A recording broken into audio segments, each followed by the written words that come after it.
kabajamtootaa fi hordoftoota teenya viidiyoo tana keessatti jechuudha waa'ee TikTokii wantoota murteessoo ta'an TikTok irratti settingiiwwan murteessaa ta'an muraasa isin agarsiisa jechuudha.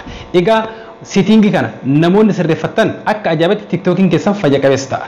Namoonni hin sirreeffanne immoo ammuma tana sirreeffadhaa. Hanga dhumaatti viidiyoo tana hordofuu hin dagatinaa.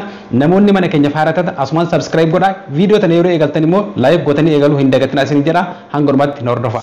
Egaa kabajamtootaa fi hordoftoota teenya mee TikTok keenya keessatti tokko tokkoon ilaalla jechuudha. Egaa mee TikTok keenya keessatti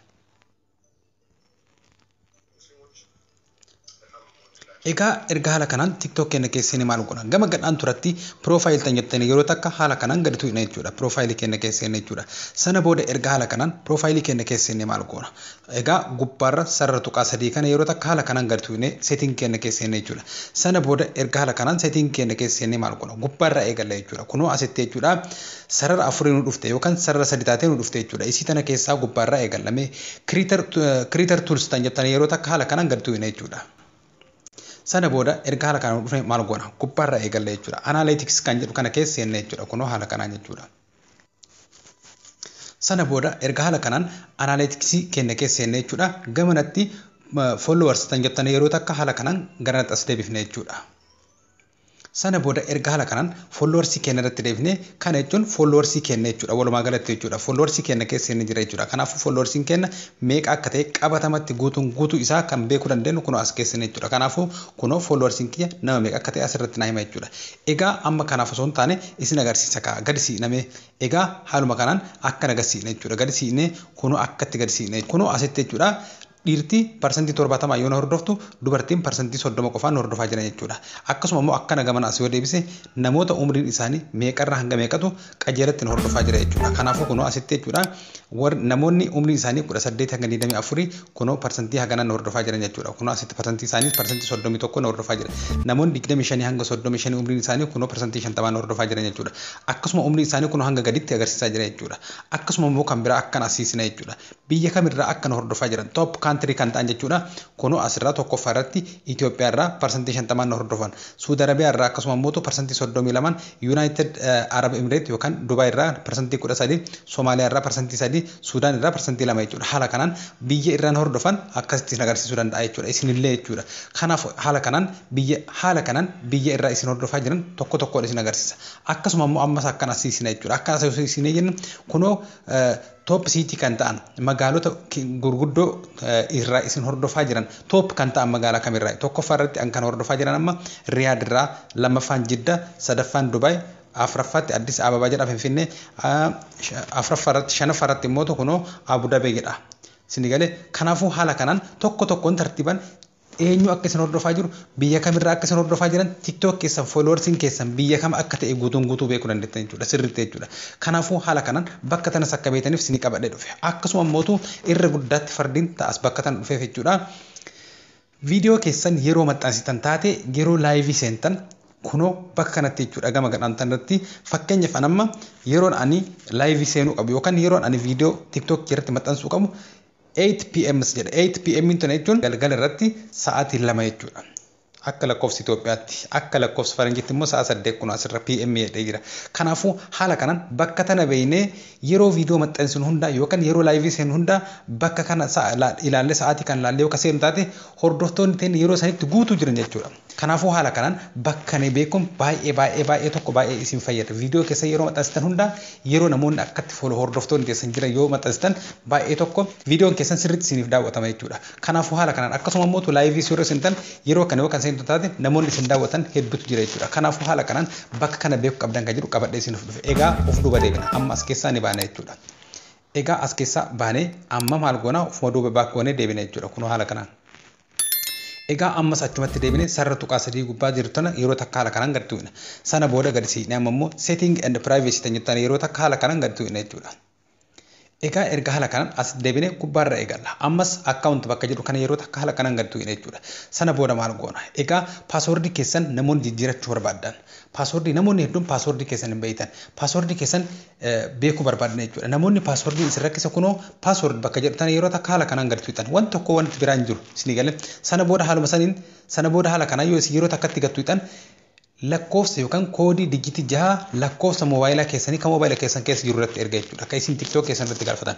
Sana booda digitii 6 amma moobaayila kiyya irratti ergee jira jechuudha. Kanaafuu maal goona lakkoofsa digitii 6 sana fuunee bakka kanatti galchina kun asirratti galchina jechuudha. Asirratti yoo nu galchine jenne maal goona erga koodii asirratti koodii san inni nu erge sana asirratti galchine booda maal goona bakkeen bootaa nuuf kaaya jechuudha asirra jechuudha. Akka paaswordii haaraa itti galfannuuf isin galee sana booda erga koodii digitii 6 itti galchine booda maal goona paaswordii haaraa lakkoofsa yookaan qubee gurguddaan eegallee akkasuma lakkoofsotaa fi simbooliiwwan itti maynee digitii 8 ol itti goon hanga digitii 8 itti goon jechuudha. Sana booda paaswordiin keenya isa ta'a jechuudha. Paaswordii haaraa itti galfannee jira jechuudha. Kanaafuu haala kanaan salphumatti paaswordii mataa keenya uumachuu dandeenya jechuudha. Egaa kana asirratti xumurraa of duuba deebinee ammas jechuudha. Haala kanaan of duuba deebinu gubbaarra akkaawunti information kan jiru kan isin agarsiisa. Egaa haala kanaan dhuftan kunoo lakkoofsa keessan itti jirachuu barbaadan maal gootan gubbaarra bakka phone number jedhu kana gadi tuuxan jechuudha. Sana booda maal gootan lakkoofsa keessan ka amma isin bira jiru ka moobaayila keessan keessa amma qabdan ka TikTok keessan ittiin bantan irratti galchitan. Sana booda maal gootan gama gadhaan irratti achumatti jechuudha sarara diimaadhaan send code isiniin jedha. Send code gootan koodii isiniif dhufe SMS keessan keessatti message keessan keessatti isin dhufa. Koodii digitii 6 fuutanii asitti galchitan jechuudha. Sana booda confirm godhe sana booda accept godhe isinii fudhata jechuudha. Itti aansee ammas gama gadhaan irratti jechuudha. Ka gama gadhaanu email jechuudha. Email san gattuuxan jechuudha. Sana booda email qopheeffatanii dhuftan san irratti galchitanii ammas send code ka jedhu sarara diimaadhaan isinii dhufa jechuudha. Sana booda koodii san bakka koodii san gattuuxanii irratti ergitan jechuudha. Sana booda Gmail keessan applicationii Gmail moobaayila keessan irraa achi keessa hintanii achi keessaa koodii digitii 6 fuutanii asitti galchitanii sana booda maal ta'a isinii fudhatee accept isinii godha jechuudha Gmail keessanis. Kanaafuu haala kanaan lakkoofsa keessanii fi Gmail keessanis haala kanaan salphumatti account information keessaa kanneen lamaanis itti galfattan jechuudha. Salphumatti jechuudha. Kanaafuu kanas haala kanaan itti galfattan. Egaa of duuba deebina ammas jechuudha. Of duuba deebina. As keessaa xumurannee jirra. Kunoo account information keessatti lakkoofsa keessanii fi email keessan itti galfattan. Gama gadhaan irratti password kan jiru kana immoo password keessan gaduma tuuxanii yeroo takkatti digitii 6 isinii ergan fuutanii itti galchitanii salphumatti banattan jechuudha. Egaa as keessaa xumurannee jirra. Of duuba deebina. Amma mootumee privacy kan jedhu kana keessa seenna jechuudha. Egaa fardiin isii tana yeroo takka haala kanaan gadi tuuxan. Egaa namoonni hedduun jechuudha yeroo akkaawuntiin keessan namatti dhufe namni tokko follow isin godha jechuudha. Yeroo follow isin godhuuf deemu jechuudha yoo inni follow keessan gadi tuqu follow isaaf hin ta'u jechuudha. Hindida akkaawuntiin keessan private yoo ta'e jechuudha. Kunoo tan gubbaarra jiru tana akka gama gadhaanuu kanatti jechuudha magariisa yoo kan ta'u taate achi gamanatti achi yoo kabannu taate jechuudha akkaawuntiin keenya private ta'e jira jechuudha. Namni tokko follow nu gochuu hin danda'u. Yoo gadi namni gadi tuqee jedhe follow isaaf hin ta'u jechuudha. Kanaafuu isii tana haala gaariidhaan eeggachuu barbaachisaadha isiniin jedha. Egaa mee of duuba deebina ammas jechuudha. Egaa itti aansuudhaan immoo gama gadhaan turatti jechuudha security tan jettan yeroo takka haala kanaan gadi tuu'ina jechuudha. Egaa asittis kunoo amma asitti akkaawuntiin keessan yookaan TikTokiin keessan nama biraa wajjin isin wajji fayyadamaa jiraa fi fayyadamaa hin jiru ka beekuu dandeettan kunoo manage device tan jettan yeroo takka haala kanaan gadi tuu'ina jechuudha. Egaa haala kanaan isin dhufa jechuudha. Namni tokko fakkeenyaaf yaalii isin irratti godhe yookaan namni tokko isin wajji fayyadamaa jiraachuu isaa kan beekuu dandeettan as keessatti fakkeenyaaf akkaawuntii asirratti baname kanneen keessaa beekuu dandeettan jechuudha. Asirratti fakkeenyaaf kunoo asirratti akkaawuntiiwwan baname kun hundinuu asirraa hanga gadiitti kunoo ka argitan kun jechuudha kan ani moobaayila kiyya irratti yaalii godheedha. Kanaafuu nama biraatti osoo ta'e haaluma kanaan salphumatti moobaayila kiyya namni biraa banachuu isaa natti hime jechuudha. Kanaafuu yeroodhaan as dhufee check gochuu qaba jechuudha. Egaa maal gochuu qaba? Delete tan jettaniin irra deddeemee delete godhee irraa balleessa jechuudha. Sana booda maal godha passwordii kiyya akka reefu isin agarsiisanitti jechuudha bakka sana dhayxanii passwordii keessan jijjiirratan jechuudha salphumatti jechuudha erga kanneen irraa balleessitanii booda jechuudha. Sana booda nagaadha jechuudha TikTokiin keessan. Egaa ammas mee of duuba deebina jechuudha. Of duuba deebine as keessaa ni baana jechuudha. Mee of duuba deebina jechuudha. Egaa ammas immoo gadi siine jechuudha. Akkana gadi siine jechuudha. Akkana gadi siine dakanneedha. Kunoo asitti wanti beeku qabdan free app space tan jettanii jechuudha. Isin tuni baay'ee fardiidha. Inni lammaffaa sababbiin isaa isii tana jechuudha.